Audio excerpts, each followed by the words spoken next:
తాగేసి water bottle పడేస్తూ ఉంటారు, స్ట్రా తాగి పడేస్తూ ఉంటారు, మీకు షుగర్ క్యాన్ జ్యూస్ ఇలా తాగి పడేస్తూ ఉంటారు, కాఫీ తాగి పడేస్తూ ఉంటారు. దాన్ని సింగిల్ యూజ్ ప్లాస్టిక్. మీ మామ్ వెజిటేబుల్ క్యారీ చేసి తీసుకొస్తారు కదా, అది సింగిల్ యూజ్ ప్లాస్టిక్. ఇలా single use plastic not only you, everyone using like right.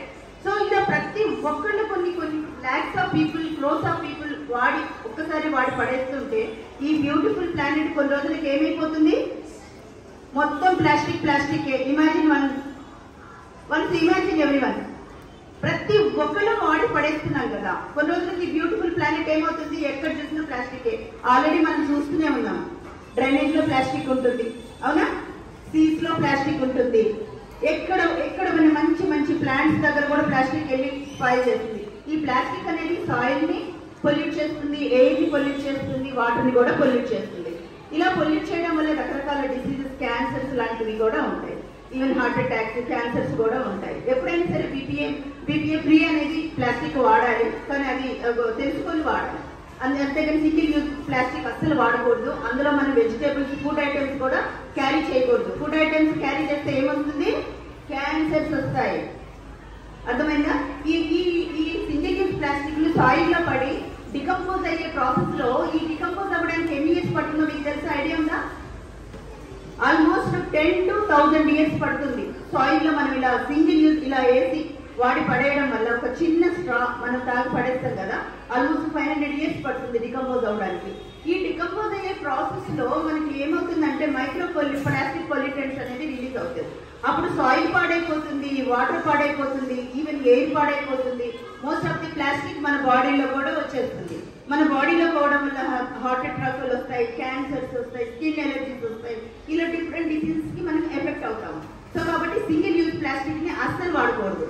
Me mothers వాడినా మీరేం చెప్పాలి? ఇక్కడి నుంచి మీ మదర్స్ వాడుతుంటే ఏం చెప్పాలి?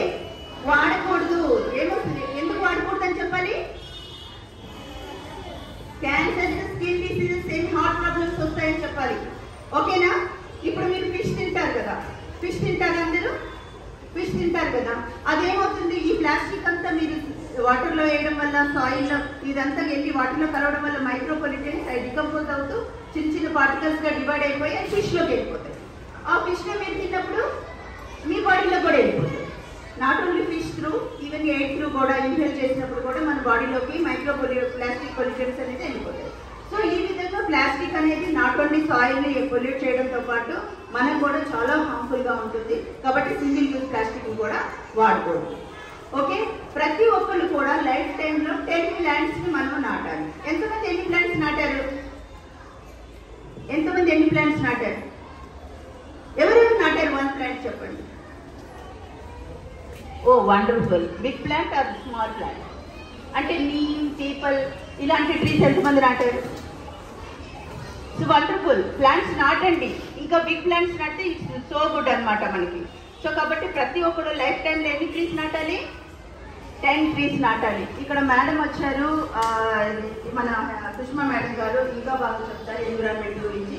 మేడం ద్వారా కూడా మంచి విషయాలు తెలుసుకున్నాం. ఓకే, ఇప్పుడు నేను చెప్పినవి, సార్ వాళ్ళు చెప్పినవి, మేడం వాళ్ళు చెప్పినవి గుర్తుపెట్టుకొని మీ పేరెంట్స్ కూడా చెప్పండి. ఓకే.